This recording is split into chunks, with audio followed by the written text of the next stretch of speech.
से एसोसिएट करते और एक जागरूक और एक एक्टिव ऑपोजिशन पार्टी के रूप में दिखते तो शायद आज ये माहौल नहीं होता।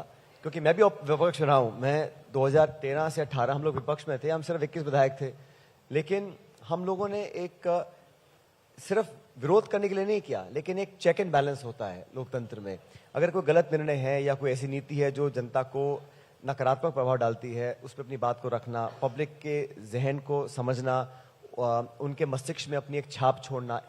और मैं तो मानता हूं कि कोई भी राजनीतिक कार्यकर्ता है, पॉलिटिकल वर्कर है, अगर उसको अपनी राजनीति मजबूत करनी है, आगे आना है, तो विपक्ष एक बहुत बेहतर समय होता है उस व्यक्ति को, उस नेता को अपनी बात रखने का, संघर्ष करने का, मेहनत करने का, जनता के बीच में जाने का। और मुझे लगता है कि बीजेपी ये काम करने में नाकाम रही, क्योंकि कहीं ना कहीं उनको लगता था कि वे 5 साल वेट करो, अपने आप जनता हमको वोट डाल देगी। तो कोई बहुत ज्यादा प्रभावी उन्होंने 5 साल तक एक्टिवली यहाँ जनता में काम नहीं किया। जहां तक आपने मेरी बात बोली है, ये बात सही है कि कुछ ऐसे इश्यूज हैं जो मैं समझता हूँ इंपॉर्टेंट हैं, क्योंकि हम जब विपक्ष में थे उन मुद्दों को लेकर हमने जनता को आश्वस्त किया था। और पब्लिक इश्यूज हैं अगर, तो उन एक पॉलिटिकल पार्टी में वो डायलॉग डिस्कशन होना चाहिए, उन बातों को हमें रखना चाहिए, ताकि सही समय पे सही निर्णय लेकर हम दोबारा पब्लिक के बीच में जाएं। जो इश्यूज मैंने उठाए उन सबको एआईसीसी ने, कांग्रेस लीडरशिप ने उसका संज्ञान लिया, उस पर कार्रवाई करी और हम जनता के बीच में जा रहे हैं। तो मुझे लग रहा है कि ये सब जो हुआ उससे पब्लिक में विश्वास पैदा हुआ कि हमारी कथनी और करने में कोई अंतर नहीं है। इसे आप इत्तेफाक कहिए कि जितने लोगों से मैं मिली राजस्थान के अंदर, वो आपको काफी पसंद करते थे, लेकिन एक चीज जो महसूस की उन तमाम लोगों ने भी कि पोस्टर में आने में पार्टी कहिए या आलाकमान का फैसला कहिए कि बहुत देर कर दी। चेहरा तो आपका आया नजर, लेकिन बहुत देर में। अब आप लोग ना कितने दिन पहले जयपुर आए हैं आप? 1 या 2 दिन पहले आप कितने लोगों से मिल रहे लगातार हमारी टीम घूम। लेकिन मैं समझता हूँ ये पोस्टर पे फोटो छोटा बड़ा रंगीन ब्लैक एंड व्हाइट, ये सब पब्लिक को फर्क नहीं पड़ता इन चीजों से। पब्लिक मैं समझता हूँ देश की जनता इतनी समझदार है और यहाँ के मतदाता इतने संवेदनशील हैं, बिना कहे वो सारी बातों को जानते हैं, पूरा आकलन करते हैं, नाप तोल के ठोक बजा के बताते हैं कि कौन नेता कार्यकर्ता कैसा है। तो ये हमारी पार्टी में ये एक परंपरा है कि हम लोग जब भी चुनाव लड़ते हैं मिलकर लड़ते हैं। ये बात सही है, जहां हम सरकार में होते हैं वहां जो सरकार को लीड करते हैं, ऑब्वियसली जो सरकार का जो पब्लिसिटी होती है वो सरकार के नाम जाती है, लेकिन पार्टियां सरकार बनाती हैं, सरकारों से पार्टियां नहीं बनती हैं। तो पार्टी के अंदर ये निर्णय लिया है पार्टी ने कि हम सब मिलकर चुनाव लड़ेंगे, एकजुटता से लड़ेंगे। और आज देश को जरूरत है एक मजबूत कांग्रेस की। कांग्रेस मजबूत कैसे होगी कि हम राज्य के अलग अलग चुनाव जीतेंगे। और इसलिए हमारा दायित्व बनता है सब लोगों का जो कांग्रेस पार्टी से संबंधित हैं कि हम लोग अलग अलग राज्यों में कांग्रेस पार्टी को विजय दिलाएं, और ताकि जो अगला चुनाव लोकसभा का बड़ा अगले साल आने वाला है उसमें हम लोग सरकार बना सकें दिल्ली में। सचिन जी, आपने तस्वीरों की बात पर जवाब दिया, तो उस सवाल को मैं पूरा कर देती हूँ, उसको पार्ट 2 समझिए। गहलोत जी ने एक आपके साथ तस्वीर सोशल मीडिया पर शेयर की है और लिखा है कि साथ जीत रहे हैं फिर से, कांग्रेस फिर से। इस तस्वीर की इनसाइड स्टोरी क्या है? तस्वीर सब कुछ बयां करती है, उसमें स्टोरी क्या पूछ रहे हो आप मेरे से? ट्वीट करनी पड़ी ना उनको। A picture is worth 1000 words. जो पिक्चर आप इतना उत्सुकता से देख रही हैं, उसको पढ़ रही हैं, उस पिक्चर में सब कुछ है। हम मिलकर चुनाव लड़ रहे हैं, मिलकर कैंपेन कर रहे हैं। सिर्फ मैं और 2 नेता नहीं, 10, 15, 20, 50 जो भी हम लोग पार्टी के नेता राजस्थान के मिलकर काम कर रहे हैं। क्योंकि मैंने फिर कह रहा हूं, पब्लिक उम्मीद करती है, एक्सपेक्ट करती है कि कांग्रेस एक बेहतर विकल्प बनकर सामने आए। और हम मजबूत कब होंगे? जब हम राज्यों में मजबूत होंगे। और जिस राज्य की हमको जिम्मेदारी दी है वहां पर हम पूरी मेहनत से काम कर रहे हैं, मिलकर कर रहे हैं, और इसके अच्छे परिणाम भी आएंगे। तो प्रदेश में आपको क्या माहौल नजर आ रहा है? क्योंकि आप लगातार घूम भी रहे होंगे, देख भी रहे होंगे, फीडबैक आपको मिल रहा होगा। मुझे लग रहा है कि बीजेपी का कोई कैंपेन उठ नहीं पा रहा है। क्या कारण है वो मेरा काम नहीं ढूंढना, लेकिन हम लोगों ने जो प्रोग्राम्स दिए हैं, हम लोगों ने जो रोड मैप दिया है, जो गारंटीज दी हैं, जो वर्किंग है, और सरकार, संगठन, नेता, कार्यकर्ता मिलकर काम करें, मैं हमेशा कहता रहा। और मुझे खुशी इस बात की कि इस बात को हमने इम्प्लीमेंट किया कि जिन लोगों ने पार्टी के लिए संघर्ष किया, जैसे आप खुद कह रहे थे, जिन्होंने धरने दिए, पदयात्राएं करी, लाठियां खाई, जेलों में गए, पब्लिक इश्यूज को लेकर, उन वर्कर्स को मान सम्मान। अरे हर वर्कर को आप पद नहीं दे सकते, पॉसिबल नहीं है, लेकिन हर कार्यकर्ता को हम उसकी भागीदारी सुनिश्चित करें, उसको मान सम्मान दें, उसको लगे कि मेरी सरकार है, मैं अगर मेरे पड़ोस में कुछ पब्लिक का कुछ काम है मैं करा सकता हूं। तो वो ताकत अगर कार्यकर्ता को मिलती है तो बूथ पे खड़ा होकर हमारे लिए संघर्ष करता है। तो ऐसे लोगों को अपने सरकार के कार्यकाल में हम लोग मान सम्मान देके उनको आगे बढ़ाएं। और बहुत सारे कार्यकर्ताओं को पिछले कुछ महीनों में हमने वो मान सम्मान भी दिया, रिकग्निशन भी दिया, उससे पार्टी को फायदा मिला। बीजेपी का मुझे लगता है कि लगभग सारा प्रचार ब्लेम गेम पर है, मतलब आरोप लगाना, आलोचना करना। लेकिन आपका खुद का रोड मैप क्या है? आज बीजेपी ने कुछ अपना घोषणा पत्र टाइप अनाउंस किया है, लेकिन कोई ब्लूप्रिंट प्रदेश के लिए केंद्र की सरकार आपकी है तो कुछ जिम्मेदारी केंद्र सरकार की भी होती है राज्य के प्रति। उसमें आपने कितना प्रदेश को दिलाया है, या राजस्थान को आपको क्या बेनिफिट दे के आप दिए हैं पिछले 9 सालों में, या किसान 5 साल सम्मान में क्या निधि देंगे? डबल कर दी है उन्होंने, कह रहे हैं 2.5 लाख रोजगार देंगे, 12वीं पास लड़कियों को स्कूटी, ये तो आज अनाउंस महिला कर रहे हैं प्रमुख ना। को 14,000 मैं पर पूछ रहा हूँ, 9.5 साल से दिल्ली में केंद्र में भाजपा की पूर्ण बहुमत की सरकार है, 25 के 25 लोकसभा के सांसद बीजेपी के हैं 9.5 साल से। तो राजस्थान राज्य को केंद्र सरकार ने ऐसा क्या कोई बड़ी परियोजना, कोई स्पेशल स्टेट का स्टेटस, या कोई बहुत बड़ा कारखाना, या कोई बड़ी योजना, ऐसा कुछ लगा नहीं मुझे किया है। और हम तो कई बार मांग रहे हैं, हमारी बहुत पुरानी मांग थी ईआरसीपी की, ईस्टर्न रीजन कैनाल प्रोजेक्ट, 13 जिलों को जोड़ती है पीने के पानी सिंचाई के लिए। वो प्रधानमंत्री जी ने घोषणा की थी उसकी, इतने साल हो गए, उसको वो धरातल पर उतार नहीं पाए। तो ये भी लोग देख रहे हैं ना कि आपको जब मौका मिलता है आप करते नहीं है, और जब चुनाव आते हैं तो फिर आप वही भाषण चालू कर देते हैं। सचिन जी, एक सवाल ये भी है कि थोड़ा सा आंकड़ों की अगर हम बात कर ले तो कुछ ऐसे आंकड़े सामने आए जो राजस्थान की जनता के लिए आपको भी डिस्टर्ब करते होंगे कि बेरोजगारी को लेकर नंबर सामने आए, वो बहुत ही उत्साहित करने वाले नहीं थे। महिला अपराध मामलों में राजस्थान के जो आंकड़े सामने आए, क्या ये आंकड़े आपको भी चिंतित करते हैं, डराते हैं कि नहीं? देखिए, अपराध, महिला उत्पीड़न कहीं पर भी हो अस्वीकार्य है, जीरो टॉलरेंस, एक भी नहीं होना चाहिए। लेकिन राजस्थान में ये बात जरूर है कि हम लोगों ने एफआईआर को कंपलसरी कराया है। अगर कहीं कोई व्यक्ति पीड़ित है, दुखी है, परेशान है, तो वो जाके बाय लॉ इट्स कंपलसरी। कई राज्यों में उसको छुपाने के लिए, आंकड़े कम करने के लिए उसको नीचे कर देते हैं। और नेशनल क्राइम रिपोर्ट की जो रिपोर्ट्स आती है वो सब आंकड़ों के आधार पर होती है। मैं मानता हूं सरकार को गेज करना चाहिए, अगर कहीं दुष्कर्म होता है या कहीं उत्पीड़न होता है महिलाओं के साथ, उसके बाद सरकार, पुलिस प्रशासन कितनी जल्दी और कितनी तत्परता से अपराधियों को पकड़कर सजा दिलाती है। क्योंकि अपराध तो जहां पर भी है इस देश में होना ही नहीं चाहिए, लेकिन जहां तक दलित, आदिवासी, महिलाओं के साथ तो बिल्कुल ही अस्वीकार्य है, बिकॉज वो शोषित वर्ग होता है। उनको अगर हम संबल और ताकत नहीं दे पाएंगे तो हम अपना काम ढंग से नहीं कर रहे हैं। तो ये जो आंकड़े आप बता रहे हैं ये हो सकता है ऊपर नीचे हों, लेकिन कम से कम इस प्रदेश में छुपाकर अपने आप को अच्छा बनाने की कोशिश नहीं की जा रही है। आप आंकड़े मध्य प्रदेश के देखिए, उत्तर प्रदेश के देखिए, वो और भी चौंकाने वाले होंगे। सचिन जी, पूरी दुनिया में इस वक्त युद्ध की चर्चा हो रही है, लेकिन राजस्थान के अंदर युद्ध विराम की चर्चा हो रही है, और ये सियासी युद्ध विराम आपके और अशोक गहलोत जी के बीच में चर्चा का विषय बना हुआ है। क्या ये सिर्फ 3 दिसंबर तक के लिए है? आप लोग युद्ध करते हैं, विराम करते हैं, अपने आप ही आप युद्ध डिक्लेयर कर देते हैं, सीजफायर कर देते हैं।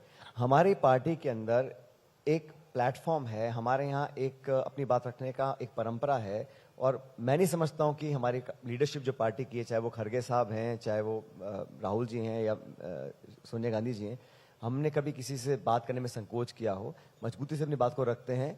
और जैसा मैं बार बार कह रहा हूँ, आज देश को जरूरत है एक स्ट्रांग ऑपोजिशन की, एक बेहतर विकल्प की, और कांग्रेस को मजबूत करना हम सबकी सामूहिक जिम्मेदारी है। तो आज हमारा एक ही लक्ष्य है कि हम पार्टी को मजबूत करें, 4-5 स्टेट्स में सरकार कांग्रेस पार्टी की बने, ताकि 24 के चुनाव के लिए हम लोग मजबूती से आगे आ सकें। एक सवाल ये भी उठता है कि जो तमाम गारंटी की बात करती है कांग्रेस, या महिलाओं को भत्ता देने की बात करती है, या अलग अलग तरह के जो भत्ते की बात की जाती है, क्यों नहीं हम आवाम को सक्षम बनाने के लिए काम करते हैं, बजाय कि उन्हें हम इस तरह की स्कीम्स में उलझाएं?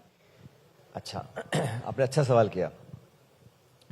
तो जो 80 करोड़ लोगों को हम सब्सिडाइज खाना दे रहे हैं वो रेवड़ी नहीं है।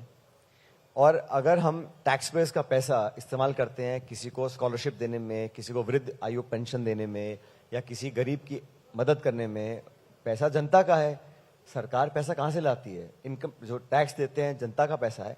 उस पैसे का उपयोग हम पेंशन में, छात्रवृत्ति में, स्कॉलरशिप में, महिलाओं में, बुजुर्गों को मदद करने में करें, या तो वो कर सकते हैं, या लाखों करोड़ रुपया 2-3 उद्योगपतियों का माफ कर सकते हैं हम। तो मैं तो चाहूंगा कि उस पैसे का सदुपयोग यहाँ करें। समाज में अगर किसी महिला के गृहिणी के हाथ में पैसा आता है तो उसे क्या करेगी? वो महिला दाल, सब्जी, चावल, चाय पत्ती, खाना, चप्पल, जूते बच्चों के लेगी ना, तो उसे मार्केट में आएगा।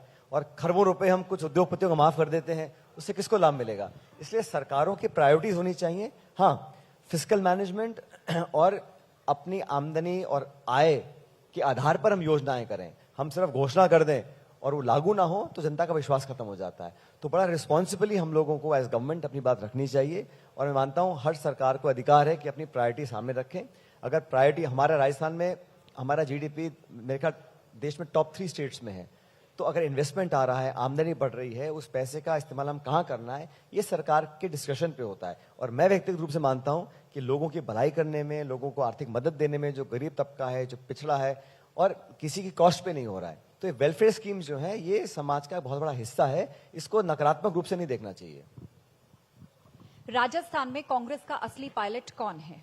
आपको लग रहा है कि चुनाव प्रचार में जितना इस्तेमाल आपका होना चाहिए था, क्या हो रहा है? राजस्थान कांग्रेस में असली पायलट हमारा कांग्रेस का कार्यकर्ता है, जो बूथ में, ठंड में, गर्मी में, बारिश में, हर परिस्थिति में कांग्रेस पार्टी का झंडा लेके खड़ा हुआ है। क्योंकि हम सब, ये पार्टी 130 साल पुरानी पार्टी है, और इसमें कई नेता आए, चले गए, और आएंगे और चले जाएंगे, लेकिन जो वर्कर है, जिसके कंधों पे खड़े होकर हम पदों पर पहुंच रहे हैं, असली पायलट तो वही है, मैं मानता हूं। तो पायलट क्या निस्वार्थ भाव से भी फिलहाल मेहनत करने में लगे हुए हैं? वाकई है, कोई स्वार्थ नहीं है मन में? मेरे को 23-24 साल हो गए राजनीति में। जब मुझे कोई दायित्व दिया है संगठन का, सरकार का, दिल्ली में, प्रदेश में, संसद में, विधानसभा में, उस दायित्व को मैंने पूरी जिद से, पूरी शिद्दत से और पूरी मेहनत से निभाया है। और जब जब मुझे जो जिम्मेदारी दी है, उससे मैं कभी संकोच मैंने कभी किया नहीं है। और मैं जब जो काम करता हूं तो फिर पूरी ताकत से करता हूं, और उसके सकारात्मक परिणाम आने तक करता रहता हूं। इसलिए मुझे लग रहा है कि हम जो मेहनत कर रहे हैं उसका फायदा और लाभ प्रदेश को मिलेगा, जनता को मिलेगा, कांग्रेस को मिलेगा। सचिन जी, कल वर्ल्ड कप में आपने विराट कोहली की पारी देखी होगी, कितने सधे हुए अंदाज में खेले और एक विनिंग पारी खेली, शतक बनाया। तो क्या सचिन पायलट भी सियासी पारी उसी तरह खेल रहे हैं? मैं समझता हूं, विनिंग पारी, क्या आला कमान की तरफ से आपको कोई भरोसा दिया गया है? ऐसा है, शतक अर्धशतक बनाना एक बाय प्रोडक्ट है, और जैसा हर एक टीम प्लेयर को करना चाहिए कि टीम जीतनी चाहिए। अगर वो शतक बनाते और हम मैच हार जाते, उसका क्या फायदा था? फिर आप मेरी बात समझ रहे हैं? शतक बनाते और हम मैच हार जाते तो क्या फायदा था? तो मैच जीतना मतलब जरूरी कोई है। भरोसा मिला है आपको आला कमान की तरफ से? मैं कह रहा हूं ना, मैच जीतना जरूरी है, पार्टी के लिए, देश के लिए, जनता के लिए। अगर मैच जीतने में कोई आधा सेंचुरी बनाता है, 6 छक्के मारता है या डबल सेंचुरी मारता है तो बहुत अच्छी बात है, लेकिन मैच पहले जीतना जरूरी है। खुद को आप टीम प्लेयर बता रहे हैं, लेकिन सितंबर के महीने में ये टीम प्लेयर क्यों रूठ गया था पार्टी से? मुझे लगता है कई लोगों को सारी जानकारियां नहीं होंगी, इसलिए नाना प्रकार की बातें कही जाती हैं, सुनाई जाती हैं। और आजकल मोबाइल फोन है, व्हाट्सएप पे सब बातें करते हैं, लेकिन मूलतः जो मुद्दे थे वो मैंने पार्टी के सामने रखे। और मैं फिर कह रहा हूं, मुझे खुशी है कि उन सब इश्यूज को, यंग लोगों के इश्यूज को, पार्टी के, सरकार के, उन सब इश्यूज पर अखिल भारतीय कांग्रेस कमेटी ने एक पॉजिटिव और एक सपोर्टिव रोल अदा किया, और उसकी वजह से मुझे लगता है पार्टी को बल भी मिला है। तो ये रूठना मनाना तो व्यवहारों में होता है। जब आप एक पॉलिटिकल फील्ड में काम करते हैं तो आपको अपनी प्राथमिकता और जनता के प्रति जवाबदेही, ये हमारी प्रायोरिटी होनी चाहिए। और मुझे लगता है कि राजस्थान में जब से हम काम कर रहे हैं, मुझे भी 2 दशक हो गए, तो पब्लिक के अंदर आंसरेबिलिटी होनी चाहिए, जवाबदेही होनी चाहिए। उसको पूरा करने के लिए मैंने हर वो काम किया है। और अंतिम जो है, ना तो कोई न्यूज एंकर, ना कोई व्हाट्सएप रूमर या टेलीविजन, जो बटन दबेगा उससे परिणाम निकलेगा। 25 तारीख को मुझे पूरा विश्वास है कि लोग पूरी हिम्मत के साथ कांग्रेस पार्टी को आशीर्वाद देंगे, और 3 तारीख को जब परिणाम आएगा तो हम सरकार बनाएंगे। सचिन जी, आप युवा नेता हैं, कुछ युवाओं से जुड़े मुद्दों की बात कर लेते हैं। बीजेपी पेपर लीक को एक बड़ा इश्यू बना रही है, आपको लग रहा है कि इसे हैंडल करने में आपकी सरकार से कोई चूक हुई है? देखिए, पेपर लीक हुए हैं, हर जगह हुए हैं, और मैं ऐसा मानता हूं कि किसी को अधिकार नहीं है कि नौजवानों के भविष्य से हम खिलवाड़ करें। बच्चे ग्रामीण क्षेत्र के शहरों में आते हैं, कोचिंग लेते हैं, पैसा खर्च करते हैं, ट्यूशन पढ़ते हैं, हॉस्टल में रहते हैं, 1-2 साल मेहनत करते हैं, और फिर पेपर आउट हो जाता है, फिर कैंसिल हो जाता है। उन पर क्या बीतती होगी? ऐसे हजारों लाखों बच्चे परिवार हैं, तो उनके प्रति अगर हम संवेदनशील नहीं होंगे, और फिर वो नौजवान अगर हताश हो जाएगा इस देश का, तो फिर देश के लिए बड़ी चुनौती है। अगर उसका वो फेथ सिस्टम में खत्म हो जाएगा। इसलिए इन इश्यूज को मैंने उठाया था, और मुझे खुशी है कि फिर वही कह रहा हूं, संज्ञान लेकर पार्टी ने सरकार को निर्देशित किया, और मुझे खुशी इस बात की कि सरकार ने एक नया कानून बनाया है, जहां पेपर लीक से अगर कोई इन्वॉल्व होगा उसकी सजा का दायरा बढ़ा के उम्र कैद कर दिया है। पहला स्टेट पूरे देश में जहां उम्र कैद की सजा है पेपर लीक पे, तो अंकुश लगाने के लिए एक डेटरेंट साबित होगा। पेपर लीक बहुत जगह होते होंगे, लेकिन मैं मानता हूं किसी भी सरकार को, कोई भी व्यक्ति हो, पेपर लीक जैसे इश्यूज पे हमें बहुत संवेदनशील होकर काम करना चाहिए, क्योंकि इसमें देश और युवाओं का भविष्य जुड़ा हुआ है। आज टेक्नोलॉजी है, पेपर लीक ही ना हो इसके लिए क्या तैयारी है, इसके बारे में सोचा जाना चाहिए। इसका पूरा जो इकोसिस्टम है, कहां से होता है, क्यों होता है, तब बल्कि मैं तो कह रहा हूं, आज भी कह रहा हूं आपके सामने, जांच होनी चाहिए और जांच हो भी रही है। अगर कोई व्यक्ति पकड़ा जाता है या तथ्यात्मक प्रमाण मिलते हैं किसी के इन्वॉल्वमेंट में, सख्त कार्रवाई करनी चाहिए, पूरी ताकत के साथ एक उदाहरण बनाना चाहिए। लेकिन ऐसा नहीं हो सकता कि आप चुनाव की घोषणा हो जाए, फिर आप केंद्र सरकार की एजेंसीज को भेज दो लोगों के घर पे छापा डालने के लिए, डालने धमकाने के लिए कि भाई हम कार्रवाई कर रहे हैं। ये पॉलिटिकली मोटिवेटेड लगता है, पब्लिक का परसेप्शन है, ये मैं खुद नहीं कह रहा हूं। इसलिए इन इश्यूज पे तो हमें इसको ना तो करना चाहिए पॉलिटिसाइज, लेकिन इसका समाधान ढूंढने के लिए कार्रवाई करनी चाहिए। और प्रशासन, सरकार किसी की भी हो, अगर कोई इन्वॉल्व है उस पर सख्त कार्रवाई होनी चाहिए। इसमें कोई मुझे संकोच नहीं कहने में। युवाओं से जुड़ा हुआ एक और मुद्दा है बेरोजगारी का। बेरोजगारी के आंकड़े जाहिर तौर पर उत्साहित करने वाले नहीं है, लेकिन आप ही की सरकार में एक मंत्री कहते हैं कि क्योंकि हम बेरोजगारी भत्ता देते हैं इसीलिए ये आंकड़े ज्यादा है। मैंने ऐसा स्टेटमेंट देखा नहीं, लेकिन ये बात सच है, क्योंकि आपने इशू टच किया। जब से देश आजाद हुआ है तब से लेके आज तक हिंदुस्तान में सबसे ज्यादा